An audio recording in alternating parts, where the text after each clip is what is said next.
Milord, जय भीम स्वीकार करें।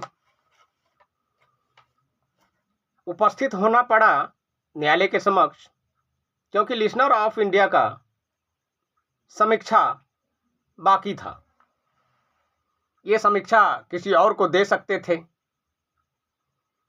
परंतु जो सही कार्य करते हैं उनके ही अधिकार क्षेत्र में था जो बयां कर रहा हूं। मिलॉर्ड, केजीवाला कृष्णन महान पीठ ने जो कुछ भी किए, मैं वहां से चला था और उनके बाद आप दूसरे नंबर के जस्टिस बन गए हैं जो अधिकार कार्य श्रेणी को कैटेगरी में रखे। इनके लिए न्यायालय का आभारी हूं, नतमस्तक हूं। मिलॉर्ड, लिसनर ऑफ इंडिया का समीक्षा अदालती झंझटों से परे है। मुझे अपने मुकदमा से ज्यादा देश प्यारा है, ऐसा रिकॉर्ड में भी देखा जा सकता है और देख भी चुके हैं। तो मिलॉर्ड, शुरू करते हैं कि हमारे भारत देश में गरीबी, बेकारी, महंगाई चरम पर है। उनके बीच में से मुझे स्वतः बोलना पड़ रहा है और किसी लीडर ने भी मूलभूत सिद्धांतों को सही ढंग से पढ़ नहीं सका और उस पर अमल नहीं कर सका, जिनके कारण दिन ब दिन कठिनाई बढ़ती गई और उसका सॉल्यूशन कुछ नहीं निकला। और निकलेगा भी क्यों? जिस देश में 76 लाख पाखंडी बाबा हो, 76 लाख, और 1,05,555 प्रोसेसिंग में है। मिलॉर्ड, ये मैं बीच में आ गया था तो थोड़ा सा प्रोसेसिंग में घट रहा है। तो मिलॉर्ड, जाहिर सी बात है, सबके समझ में आना चाहिए कि जितने भी पाखंडी बाबा हैं, क्या वो मेहनत मजदूरी करके अपना भोजन या पेट पालते हैं, या उनके प्रवचन से दिया गया लोगों को आहार मिलता है? ऐसा नहीं है मिलॉर्ड। ये दूसरे पर आश्रित है। 76 लाख यानी 77 लाख ही कहिए, 77 लाख दूसरों से मांग के खाते हैं, यानी दूसरे के भोजन से छीना हुआ भोजन करते हैं। तो फिर बेरोजगारी कैसे खत्म होगी? और उनकी आड़ में अगर अपने आप को संत कहे और सौदागर बन जाए तो फिर देश की स्थिति तो तितर बितर होगी। ऐसा बिना एविडेंस के मैं नहीं बोल रहा हूं, एविडेंस है मेरे पास। मैं स्वयं को देखता हूं, जांचता हूं, फिर बोलता हूं। कोई हवा में नहीं, कोई सुने और बोल दिए। पहले मैं स्थल का जायजा लेता हूं, एविडेंस इकट्ठा करता हूं, फिर मैं प्रस्ताव रखता हूं। तो मिलॉर्ड, इनको कैसे रोका जाए? ये तो एसटी, एससी और ओबीसी, इनमें से जो अनपढ़ता का शिकार है वो बाबाजी बन रहे हैं। किसी उच्च कोटि में या ब्राह्मण में मैं नाम लेके ही कह रहा हूं, उसमें बाबाजी कोई नहीं होता। पुरोहित होता है जो दूसरों का लिया हुआ चीज ग्रहण करता है, जिसको पाखंडी ने दान का नाम दिया है। कि आपको दान करना पड़ेगा। तो चलिए 4 दान तो मैं मानता हूं कि कन्यादान, भूमि दान, जो भी दान है, लेकिन ये जो दान करते हैं ये पाखंडी, इनमें से निचले तबके को कमजोर करते हैं, स्वर्ग नरक का खिस्सा सुना के। तो मैं भी बहुत दिनों से सुनते आ रहा था,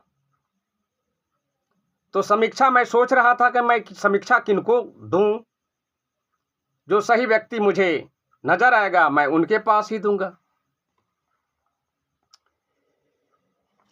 देश की फिक्र कम है नेताओं को, जिसमें फाइनेंस में बैठे हुए लोग हैं, ये काम उनको करना चाहिए था कि देश को कैसे चलाया जाए, इनकी गरीबी कैसे मिटाया जाए।